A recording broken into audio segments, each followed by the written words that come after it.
ఈ రోజు మొత్తం కూడా కేసీఆర్ ప్రభుత్వం రాష్ట్రంలో ఈ మొత్తం కూడా రావణ కాష్టంలాగా చేస్తున్నట్టుంది. ఈ రాష్ట్రంలో ఒక నియంత పాలనకి నిరసనలాగా ఇలా కేసీఆర్ అవలంబిస్తున్నాడు. చీకటి కేసులు నిర్బంధాలతోటి రాజ్యాంగంతో ప్రేరేపిస్తూ ఉద్యమకారుల పైన అక్రమ కేసులు బనాయిస్తూ జైలు నిర్బంధాలని ఇలా చూస్తున్నటువంటి మరో దొరల రాజ్యాన్ని కేసీఆర్ తెలంగాణ ప్రాంతంలో స్థాపించే విధంగా ఇలా చేస్తున్నట్టుంది. అందుకనే 19 రాజకీయ పార్టీలు ఏకముఖతోటి ఇలా మొత్తం కూడా తెలంగాణ రాష్ట్రంలో పోడు భూమి సమస్యని తాగుపేట తెలుసుకోవడం కోసం పిల్ల జిల్లా ముసలి ముట్క అందరూ కూడా అక్టోబర్ 5వ తారీఖున జాతీయ రహదారుల దిగ్బంధనం కోసం ఈ రోజు నిర్వహిస్తున్నటువంటి సన్మాక సమావేశం ఏదైతుందో దీన్ని విజయవంతం చేయడం కోసం వచ్చినటువంటి అన్నలు అక్కలందరికీ పేరు పేరు ధన్యవాదాలు తెలియజేస్తూ అన్నలు అక్క అందరూ కూడా మంచిగా ఉన్నాయి.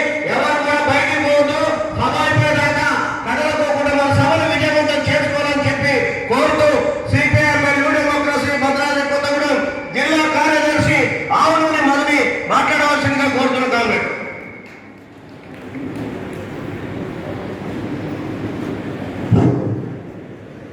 అధ్యక్ష, వివిధ రాజకీయ పార్టీల నాయకత్వం, ఈ సదస్సుకు హాజరైనటువంటి అన్నలు అక్కలు అందరికీ ముందుగా విప్లవ ధన్యవాదాలు. ఇక కేసీఆర్ యొక్క పరిపాలన, తన యొక్క ఆలోచన విధానం ఏ విధంగా ఉన్నది అనేటువంటి ఒక విషయాల్ని ఇంతకు ముందు మాట్లాడినటువంటి నాయకత్వం మీ ముందు ప్రవేశపెట్టారు. నేను ఒకటే విషయాన్ని కేసీఆర్ దృష్టికి లేదా కేసీఆర్ ప్రభుత్వం దృష్టికి తీసుకొస్తున్నాను. ఇక్కడ కేసీఆర్ లాగా వందలాది ఎకరాల ఫామ్ హౌస్ భూములు ఇక్కడ ఆదివాసీ గిరిజనేత ప్రజానికానికి లేవు. 2 ఎకరాలు 3 ఎకరాలు 4 ఎకరాలు భూమి ఉన్నది, అది పోడు భూమి. దాంట్లో మొక్కజొన్నలో లేదా గటకలో సామలో పండించుకొని ఆ భూమి మీద ఆధారపడి ఇవాళ కొన్ని లక్షలాది కుటుంబాలు జీవిస్తున్నాయి. ఆ భూమిని ఆక్రమించడానికి ఇవాళ కేసీఆర్ పూనుకున్నాడు.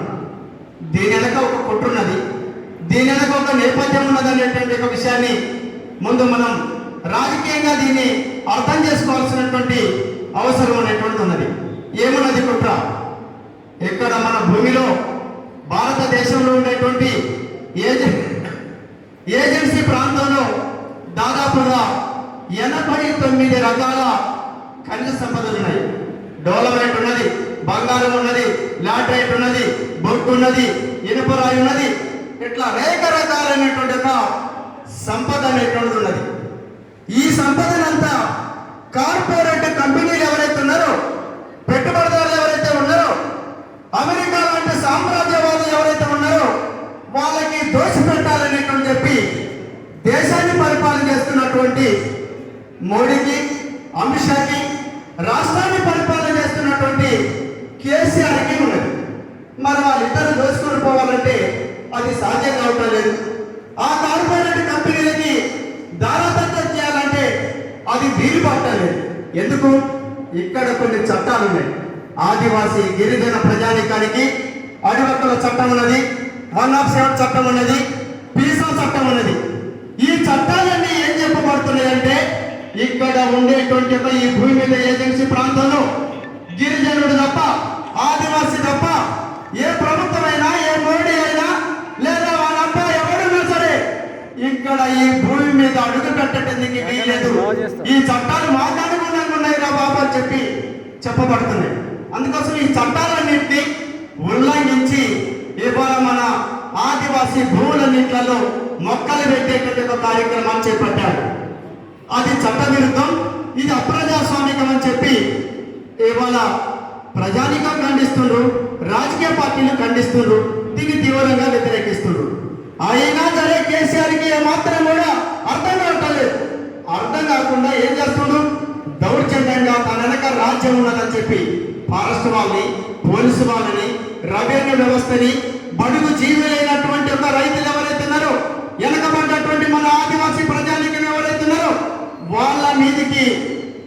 ఇవాళ ఫారెస్ట్ వాళ్ళని పంపించి వాళ్ళ భూముల ఆక్రమణ అనేటువంటి చేస్తున్నారు. అప్పుడు మనం ఏం చేద్దాం? మరి భూములు ఆక్రమిస్తుంటే చూసుకుంటుందామా? ఫారెస్ట్ వాళ్ళకి అప్పగించుదామా? ఏం చేద్దామా అనేటువంటి చెప్పి మీరు ఒక్కసారి చెప్పండి.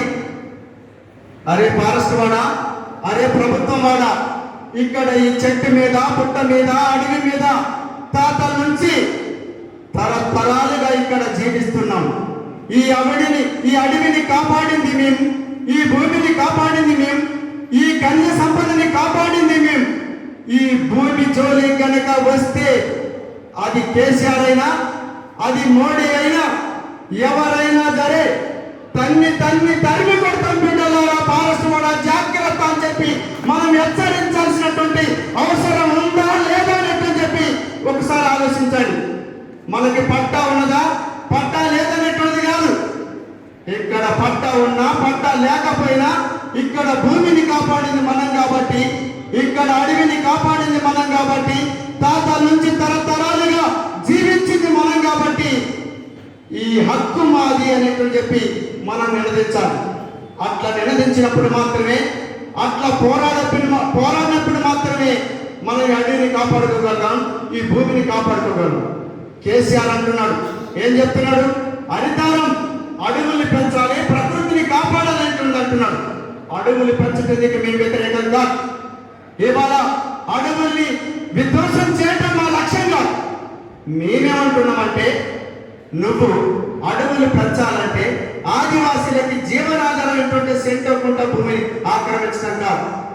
అడవులు ఎక్కడ పెంచాలి, ప్రకృతిని ఎక్కడ కాపాడాలి? ఇవాళ హైదరాబాద్ సిటీకి పోండి, అడవులు ఉన్నాయా? లేవు. అందుకోసం అక్కడ అడవులు పెంచాలి, అక్కడ పర్యావరణాన్ని కాపాడాల్సిన అవసరం ఉన్నది. రామోజీరావుకి ఎన్ని వేల ఎకరాల భూములు ఉన్నాయి. ఆ భూములలో నువ్వు అరకలు కట్టిస్తున్నావు కదా, అధికారంలోకి వచ్చిన తర్వాత అరకలు కట్టించుడు కాదు, ఆ భూములలో కనీసం అడవులు పెంచు నీకు శాతనైతే. అప్పుడు నీ నీతేందో నిజాయితీ ఏందో తెలుస్తుంది. అందుకోసం ఇక్కడ అమాయక జనం ఆదివాసీలు ఉన్నారని చెప్పి ఈ భూములు ఆక్రమిస్తానంటే మనం చూస్తూ ఊరుకున్నామా? ఎలా వ్యవహరించాల్సి వస్తుందంటే, తమ్మలపాకుతోటి తానొకటంటే తాటి మంటతోటి ఖబర్దార్ కేసీఆర్ నేను రెండనాల్సి వస్తుంది అనేటువంటి మనం హెచ్చరించాల్సినటువంటి అవసరం ఉన్నది. తాటి మంట ఎలా ఉంటుందో తెలుసు కదా, తమ్మలపాకుతోటి సరసమాడుతున్నాను. తాటి మంట అనేది తిప్పితే అది రెండు వైపుల పదులు ఉన్నటువంటిది, ఎక్కడికక్కడికి తాటలు పడతాయనేటువంటి గుర్తు పెట్టుకొని వివరించమనేటువంటి చెప్పి సందర్భంగా సభాముఖంగా ఈ సదస్సు సందర్భంగా కేసీఆర్ ప్రభుత్వాన్ని హెచ్చరించడం అనేటువంటిది జరుగుతున్నది అనే విషయాన్ని మనం గమనంలోకి తీసుకోవాలి. ఇక అడవులు పెంచడం అనేటువంటి చూస్తే పర్యావరణం కాపాడాలంటే ఎక్కడ 30% ఎక్కడైతే తక్కువ అడవులు ఉంటాయో అక్కడ పెంచు. భద్రాద్రి కొత్తగూడెం జిల్లాలో, భూపాలపల్లి జిల్లాలో, అతి ములుగు జిల్లాలో దాదాపుగా 44 నుంచి 49% అడవులు అనేటువంటివి ఉన్నాయి. ఇక్కడ ఇంకా పర్యావరణం కాపాడాల్సినటువంటి అవసరం లేదు. ఇక్కడ నువ్వు చేసే పని ఏమిటి? నువ్వు చేసేది ఉందంటే అది కోయగూడెం ఓసి, ఇల్లెందు ఓసి, తర్వాత Manuguru open cast, Bhupalpally open cast, రేపు గుండాలో తీయబడినటువంటి ఓపెన్ కాస్ట్. ఈ ఓపెన్ కాస్ట్లతోటి మొత్తం అడవుల్ని విధ్వంసం చేస్తున్నటువంటి స్థితి ఉన్నది. నువ్వు చేసేదొకటి, చెప్పేదొకటి, నువ్వు ఆచరణలో మరో తీరుగా వ్యవహరిస్తున్నావు. అందుకోసమే నీ కుట్రల్ని, కుతంత్రాల్ని ఇన్ని రోజుల దాకా ప్రజానికం అర్థం చేసుకోవడం లేట్ అయింది. ఇక అర్థం చేసుకున్నారు, తిరుగుబాటు అనేటువంటి స్టార్ట్ అయింది. ఇప్పటికైనా ప్రజాస్వామ్యంగా అర్థం చేసుకొని నువ్వు భూముల జోలికి రాకుండా చట్టపరంగా వ్యవహరించమనేటువంటి చెప్పి మనం హెచ్చరించాల్సినటువంటి అవసరం అనేటువంటి ఉన్నదనేటువంటి విషయాన్ని మనం సందర్భంగా తన దృష్టికి తీసుకెళ్తున్నాం. ఇకపోతే లాస్ట్గా 5వ తారీఖున మనం ఎక్కడికక్కడికి రోడ్ల మీదకి మనం ప్రజానికం అంతా దిగ్బంధనం చేసేటువంటి కార్యక్రమాలు చేపట్టాలి. అందులో కనుక మనం ఫెయిల్ అయితే మన భూములు పోయినట్టే. అందుకోసమే దాన్ని మనం సీరియస్ గా తీసుకోవాలి. ఇక కేసీఆర్ మన ఉద్యమ కార్యక్రమం స్టార్ట్ అయింది. కేసీఆర్ అనుకునేటువంటి పెట్టుబడిదారులకి, దానికి కొమ్ము కాస్తున్నటువంటి అంశానికి, అందరికీ, మోడీకి, మొదటి బీజేపీ ప్రభుత్వానికి, కేసీఆర్ ప్రభుత్వానికి గుండెలలో రైళ్లు పరిగెడుతున్నటువంటి పరిస్థితున్నది. ఇంతకాలం నుంచి మాట్లాడినటువంటి వాడు దానికి వ్యతిరేకంగా ఈరోజు భూములన్నింటినీ విధ్వంసం చేస్తున్నారు, అడవులను నరికేస్తున్నారు. కాబట్టి అడవుల నుంచి బయటికి తీసుకురావాల్సిందే వాళ్ళని చెప్పి మాట్లాడారు. అసెంబ్లీలో ఎట్లాంటి పద్ధతులలో మాట్లాడాలో మనందరికి తెలిసినటువంటి ఈ భూమి జోలికి రావాల్సినటువంటి అడవులు పెంచాల్సిందే, ఆక్రమిస్తాం అనేటువంటి చెప్పన్నారు. మరి ఆక్రమించేటువంటి వాడు అన్ని పగలబలాలు పలికినటువంటి వాడు పోయిన కోటి కంటే టన్ను 2 మిలియన్ తాటికాయంతని చెప్పి కోతలు వేసినటువంటి వాడు ఈ రోజు మంత్రివర్గం కూర్చొని మరి సబ్ కమిటీ ఎందుకు వేసావయ్యా? సబ్ కమిటీ వేసి సమస్యని పరిశీలన చేస్తా, పరిష్కారం చేస్తామని చెప్పి ఎందుకు మాట్లాడుతున్నావు? ప్రజల తిరుగుబాటు మొదలైంది కాబట్టి మాత్రమే నువ్వు ఆలోచించాల్సినటువంటి పరిస్థితి ఏర్పడదు. ఇక తొందరపడాల్సినటువంటి అవసరం లేదు, జాగ్రత్తగా వ్యవహరించు. ఇప్పటికైనా నీ వైఖరిని మానుకో. నువ్వు కార్పొరేట్ కంపెనీలకి అనుగుణంగా వ్యవహరించేటువంటి విధానాన్ని మార్చుకొని ఇక్కడ ఆదివాసీ భూముల జోలికి రాకుండా వ్యవహరించమనేటువంటి చెప్పి తెలియజేస్తూ, అదే వైఖరితోటి కనుక వస్తే ఫారెస్ట్ వాళ్ళని, పోలీసు వాళ్ళని, రెవెన్యూ వాళ్ళని అమ్మటేసుకొని వస్తా అమాయక జనం భూములను ఆక్రమిస్తానంటే మాత్రం కేసీఆర్కి ఒకే ఒక విషయాన్ని తెలియజేస్తున్నా, బిడ్డ జాగ్రత్త, ఉప్పు పాత్ర వేసి తీరుతారు ఇక్కడ అనేటువంటి విషయాన్ని గమనంలోకి తీసుకోమనేటువంటి చెప్తున్నా. ఇక రైతు తరపున ఉండేటువంటి గొడ్డలి, రైతు తరపున ఉండేటువంటి పార, రైతు తరపున ఉండేటువంటి గడ్డపార, రైతు తరపున ఉండేటువంటి ఒక ములుగర, ప్రతి వస్తువు కూడా రైతు తరపున ఉండేటువంటి అన్ని కూడా పదునెక్కుతున్నాయి. గ్రామాలలో పోడు భూముల జోలికి వస్తే మాత్రం ఈ పదునెక్కినవి తిరగబడతాయి. ఈ మట్టి చేతుల్లో ఉండేటువంటి ఈ రైతాంగమే వాళ్ళ చేతుల్లోకి తీసుకుంటే మాత్రం నీ ప్రభుత్వం, నువ్వు, నీ రాజ్యం ఏమీ చేయలేదు. తమ భూముల రక్షణ కోసం ఇట్లాంటి అన్ని కూడా తిరుగుబాటు చేస్తాయని చెప్పి మనం ఈ సందర్భంగా దృష్టికి తీసుకెళ్తున్నాం అనేటువంటి విషయాన్ని గమనంలోకి తీసుకోమని కేసీఆర్ ప్రభుత్వం దృష్టికి తీసుకొస్తున్నాం. ఇకపోతే ఈ భూముల కోసం ఒకనాడు సమ్మక్క, సారక్క, కొమరం, రాజుగొండు, ఇట్లాంటి అల్లూరి సీతారామరాజు వీళ్ళందరూ కూడా ఇట్లాంటి సంపదల కోసమే ఏం పిలిపించారు? అయ్యా పంట సమస్యల పరిష్కారంగా ఖచ్చితంగా తిరుగుబాటు చేయాల్సిందే అని చెప్పి ఒకనాడు బ్రిటిష్ వారికి వ్యతిరేకంగా పోరాడినటువంటి మన అల్లూరి సీతారామరాజు, ఆ తర్వాత ఆదివాసీ గిరిజన పోరాటాలు చేసినటువంటి రాజుగోడు, కొమరం భీం వీళ్ళందరూ కూడా భూముల రక్షణ కోసమే ఇంతకంటే బలమైనటువంటి ప్రభుత్వాలకు వ్యతిరేకంగానే ఆనాడు బ్రిటిష్ సామ్రాజ్యవాదులే గడగడలాడించారు.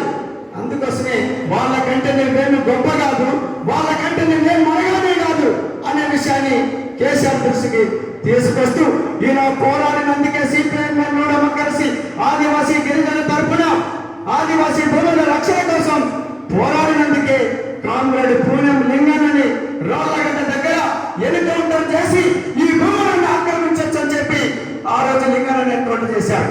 కానీ ఏం జరిగాలి? నీ ప్రభుత్వానికి, నీ పాలకులకి అక్కడ ఉండేటువంటి కర్రలు, రాళ్ళు అన్ని కూడా తూటాలాగా తిరగబడ్డాయి. అయినా నీ పద్ధతి మార్చుకోవటం లేదు. ఇప్పటికైనా మార్చుకో. అట్లాంటి పరిస్థితి రాబోతుంది. ఆ పరిస్థితి వచ్చేదాకా వ్యవహరించకు అనేటువంటి తెలియజేస్తూ మన భూముల రక్షణ కోసం మాటలు కాకుండా చేతలలో నిరూపించడం కోసం రాజకీయ పార్టీలు, ప్రజలంతా కూడా ఐక్యంగా కలిసికట్టుగా పోరాడాలనేటువంటిది తెలియజేస్తూ ఈ తత్వం ముగిస్తున్నాం. ఈ సదస్సుకు అధ్యక్షత వహించిన వివిధ పార్టీల నాయకులు, వేదిక ఉన్నటువంటి వివిధ పార్టీల నాయకత్వం, అన్ని సభకి ఆందోళన